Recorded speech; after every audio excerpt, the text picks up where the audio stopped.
Hey, what's going on, everybody? Welcome back to Ways of the Sith. Thank you so much for taking time to check out the channel.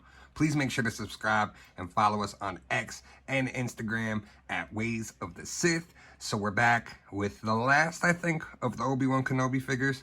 I mean, I was hoping we were going to get Little Leia and maybe a couple other ones. Maybe Uncle Owen and Aunt Beru, maybe Bail Organa and his wife. But they didn't do any of those, unfortunately.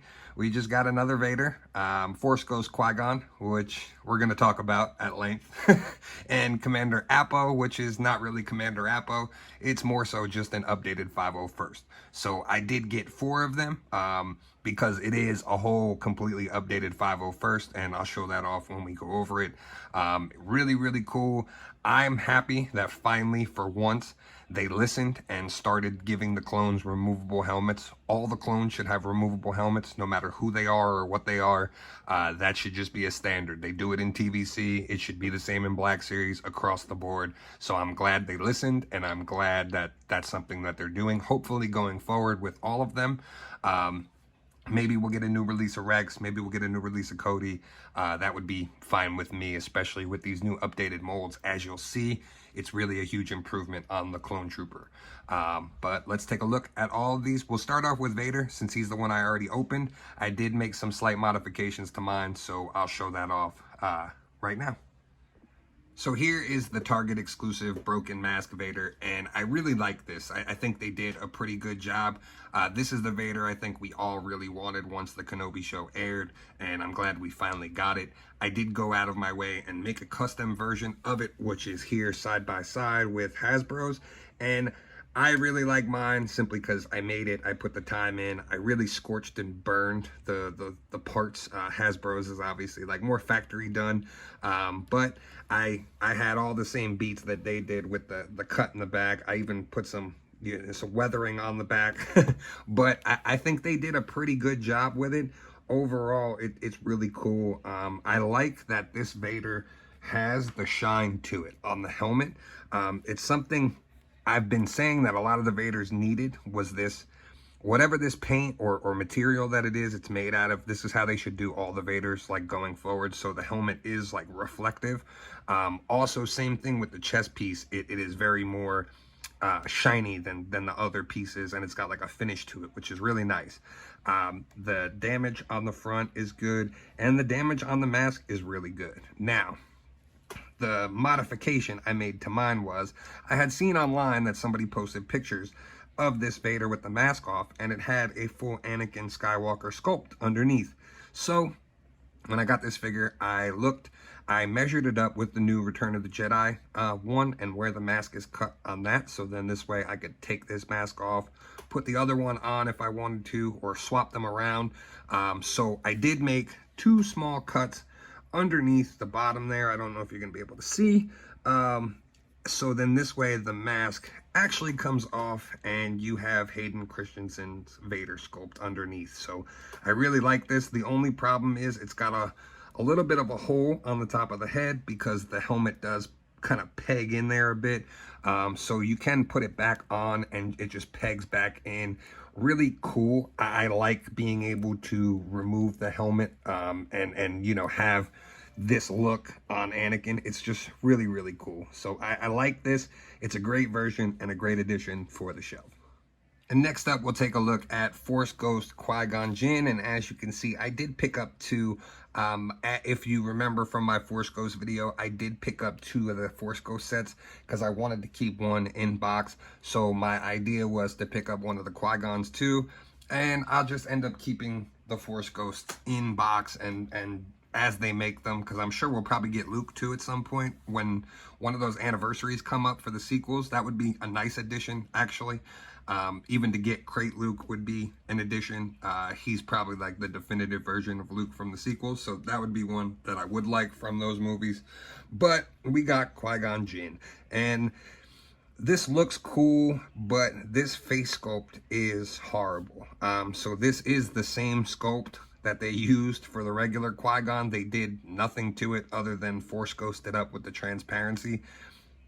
It matches the Force Ghost set, but there are some paint applications. Like this is a lot more shiny, might need a little bit of a matte spray to it to tone it down. His robe here is supposed to be blue to match the other ones, and it's not.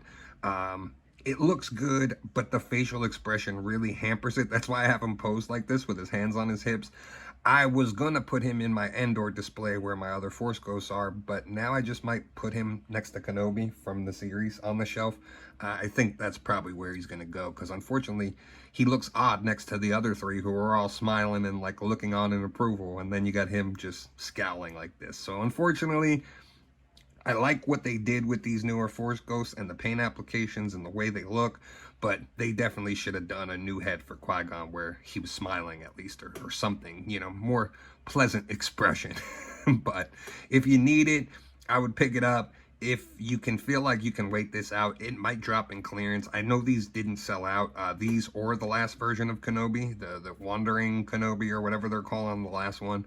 But yeah, you might be able to get this on a steal, so maybe hold out for it. Now let's take a look at Commander Appo, which is not actually Commander Appo. So those that know, Appo is supposed to be a little nod to Airbender, and he's supposed to have the arrow pointing on his head, the same Airbender arrow on his helmet.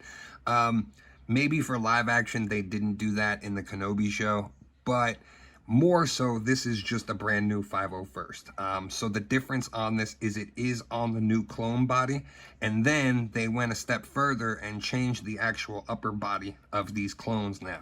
So this piece is a rubber overlay piece as opposed to being sculpted on.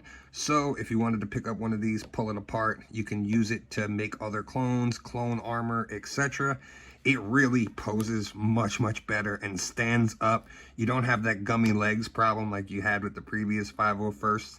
The only difference is this shade of blue is slightly different than the previous 501st blue. So they match, but they look just a little shade off.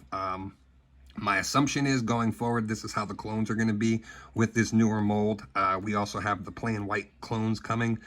So they're probably going to be all on this now going forward, which is fine for me. I really like the additions, the upgrades to this, and the fact that this actually poses well. The helmets do come off, and you have a unmasked sculpt, which is something, like I said at the beginning of this video, I've been asking them to do for quite some time. The only thing that happens is after a while of putting the helmet on and off, sometimes you get some rubbing. You got to touch up the hair with you know, some paint or a Sharpie or whatever your preferred method is. But I really dig that finally they listened and put these heads underneath.